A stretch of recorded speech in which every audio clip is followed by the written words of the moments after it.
Blog Talk Radio. That was humiliating. I'm sorry. Okay, Selena, you're live. All right. Hey, everyone. Thanks for joining us here on Close to Death. I'm your host, Selena Roane, and this is brought to you by D.T.M Wicked Radio and powered by FEAR Paranormal.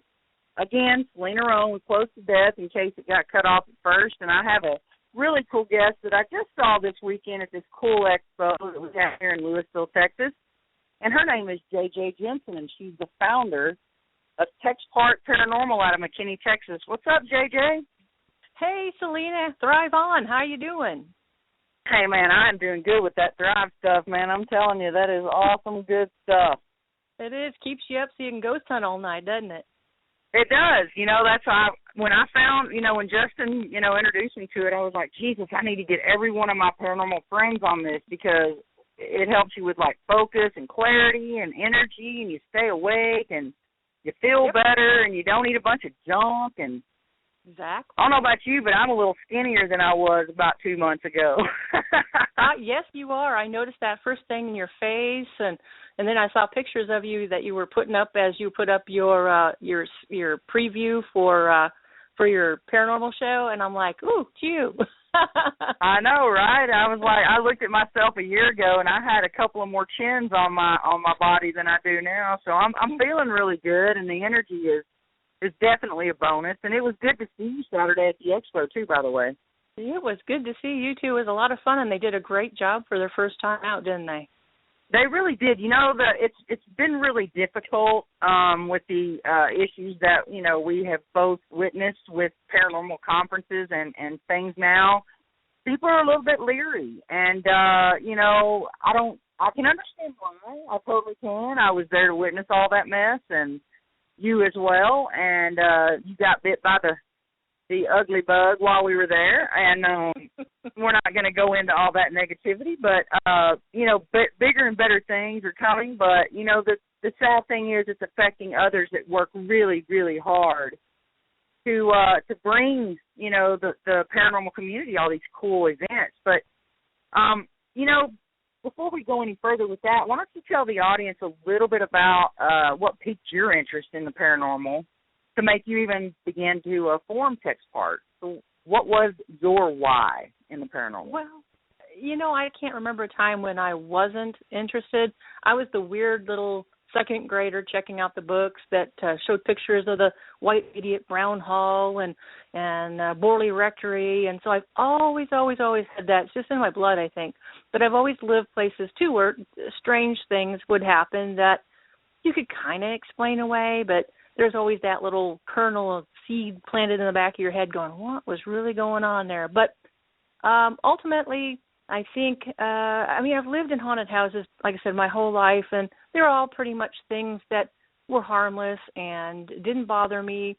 But when I moved to an old house in Iowa, it was a little bit more than haunted. I actually saw my first demon.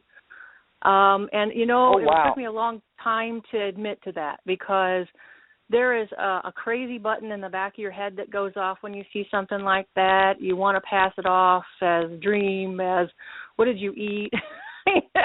But it's not something, I can't even begin to describe what something like that's like. You hear all the accounts where I was so scared I couldn't move. That's true. And they play with you. They just love to play with you to make you more scared, to feed on that fear.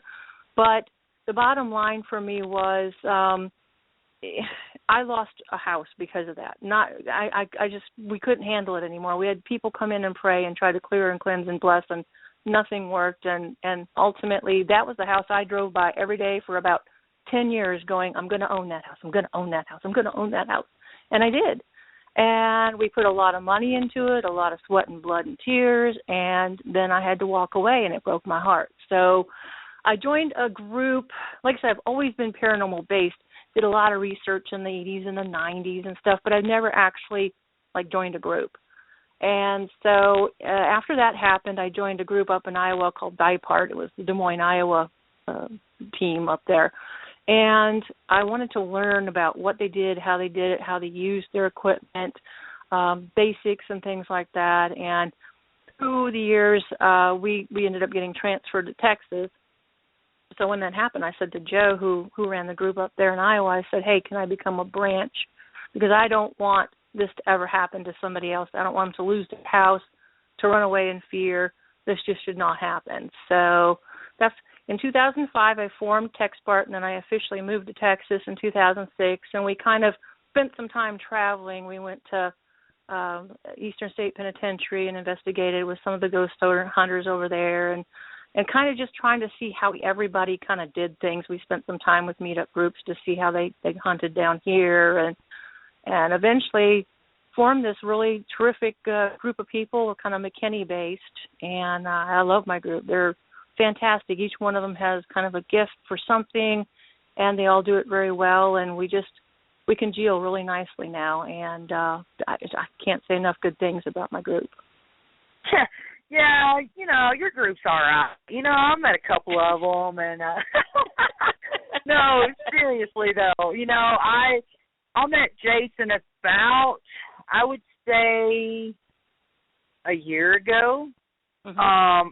I think it was a year ago when Granbury Paranormal Expo. That's the first time I'd met him. I'd been talking with him on Facebook, and NPS, we were kind of an NPS kind of reps or whatever at the same time, and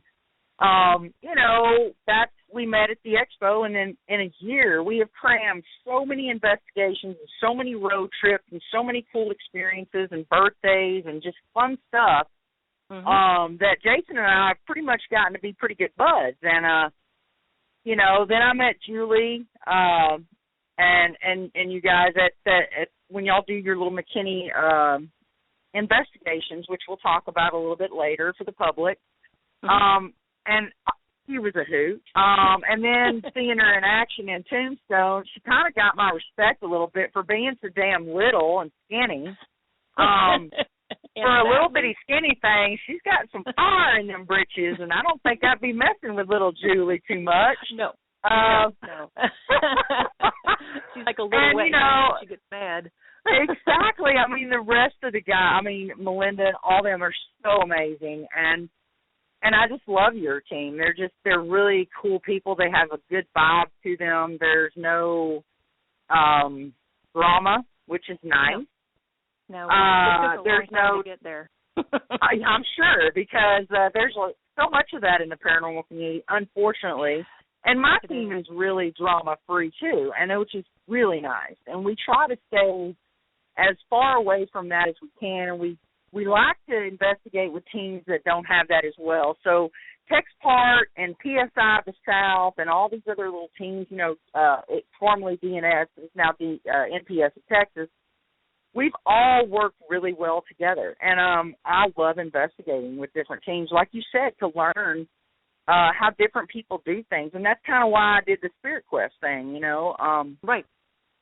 So that I could get to people that no one may have heard of, because just because you're on TV doesn't mean you know anything more than the guy that's 20 years veteran over here that nobody's ever heard his name whispered, because he researches to himself. But my God, it's the information that we could learn from this person. Exactly. And that's what I did. I really, and I just aged myself a little bit, but I really like to do that, you know what I mean, and learn from each other. I think it's really cool, and you can't do that when you stay in your little pocket, or you're really hardcore about, your teammates going with other teams. If maybe you can't do something, or they want to go do something and check out a place and they've been invited.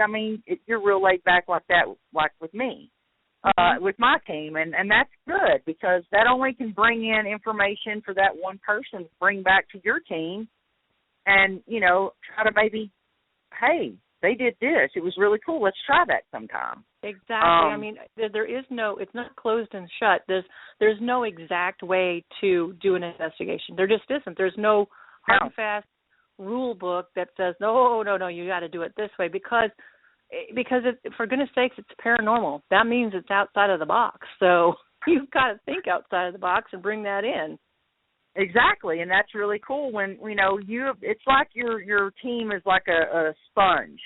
And all the information that they can get and bring to your team only betters your team. It doesn't hurt your team for them to learn something from somebody else. By God, it's not going to hurt your ego.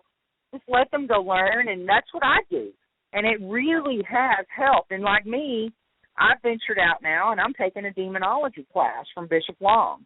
And, I'm doing that not because I want to become a demonologist or anything like that, because there's really no such application to do such. Well, there's nothing. There's certifications, but yeah, exactly. So but you have to have, like Bishop Long said, the church is the one that places you in that position. It's not just something that you learn overnight on the internet watching YouTube videos. It takes years of theological, education for you to get to that point, and a lot of dark studies, because I'm just now getting started, and I'm going, wow, this is like expansive. Like I just thought there was like Lucifer and Satan, and that was it. You know what I mean? But no, and it gets really like massive.